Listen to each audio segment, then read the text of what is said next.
कि मोदी साहब ना कोई इंटरनेशनल बड़ा इवेंट नहीं छोड़ते। हाँ, वो तो पहुंचते हैं और फिर उनका बड़ी टेक्निक है। आप देखो जहाँ कैमरे खड़े होते हैं वहां से गुजर के निकलेंगे, वो बाय बाय हाय शाय करेंगे।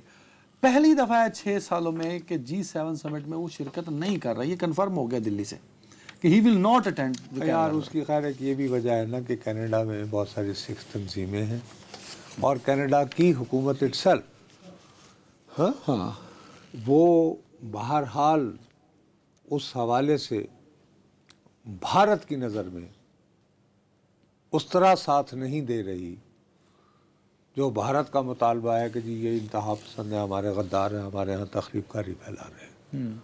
ठीक, लेकिन उसका ये इतने बड़े इवेंट से बाहर रहना भी तो अपनी जगह एक है ना कि नहीं, मैं तो वतन से उस वक्त तक नहीं निकलूँगा जब तक बदला न ले लूँ, इस तरह भी तो सोचो।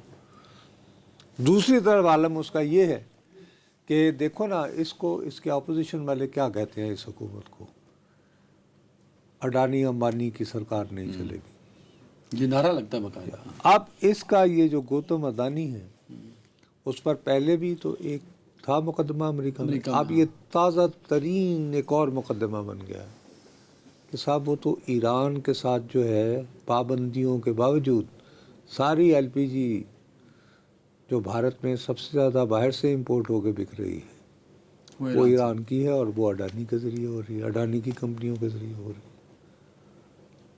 अच्छा, अब इसका फाइनेंसर भी ख़तरे में। 4 से 5 मरतबा जनाब ट्रम्प साहब ने ये कहा कि वो कश्मीर पर सालिसी करवाना चाहते हैं, मतलब वो ये मान रहे हैं मौसूफ कि इंडिया और पाकिस्तान हर 4-5 साल बाद एटमी जंग के दहाने के करीब पहुंच जाते हैं। तो उसकी बुनियादी वजह है मसला कश्मीर।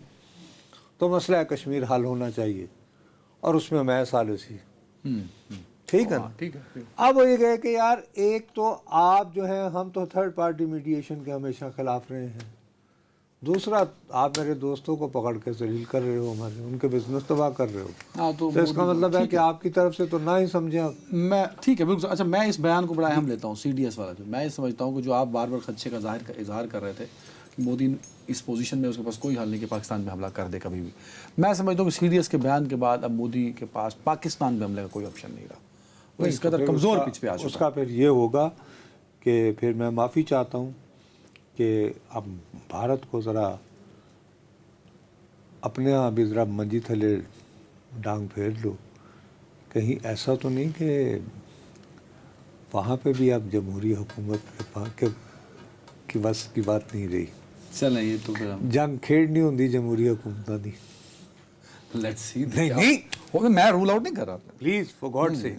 बस जिस अंदाज में तुम ये देखो कि आज एयर चीफ ने भी कहा था, आज पंजाबी जुगते मार रहे हैं। ज़रा मैं ये भी आपको बताऊंगा कि आज पंजाबी क्यों जागी है अंदर।